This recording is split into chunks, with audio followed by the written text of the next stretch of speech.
I never imagined a simple hiking trip could turn into a fight for my life. But there I was, pinned under a massive boulder in the remote canyons of Utah, with no one around to hear my screams. It was April 2003, and I'd set out alone for what I thought would be an exhilarating solo adventure in Blue John Canyon, a place I'd always dreamed of exploring. As an experienced mountaineer, I felt invincible, but that arrogance nearly cost me everything when a loose 800-pound rock shifted and trapped my right arm against the canyon wall, leaving me immobilized in a narrow slot with no way out. Days blurred into a nightmare as I rationed my meager supplies, a bit of water, some burritos, and chocolate bars, while the pain intensified with every passing hour.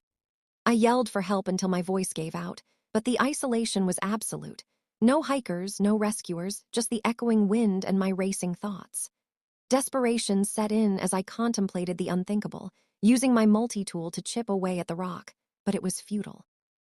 Hallucinations started creeping in from dehydration, and I even drank my own urine to stay alive, all while replaying my life choices and regretting not telling anyone my exact plans. On the third day, with my arm numb and gangrenous, I realized survival meant making a horrific decision. I had to amputate it myself. Gripping my dull pocket knife, I broke the bones in my forearm with deliberate force, the agony like nothing I'd ever felt, but adrenaline pushed me through. Sawing through tendons and flesh took over an hour, a gruesome ordeal that tested every ounce of my will, blood pooling around me as I fought to stay conscious. Finally free, I fashioned a tourniquet from my climbing gear and staggered out of the canyon, weak but determined. Rappelling down a 65-foot cliff with one arm was sheer hell, my body screaming in protest. But I kept moving, driven by visions of my family and the life I wasn't ready to lose. After hiking several miles, I encountered a family of hikers who alerted rescuers. A helicopter whisked me to safety just in time, as doctors later said I was hours from death. The media dubbed it the 127 hours ordeal, but to me, it was a brutal lesson in humility.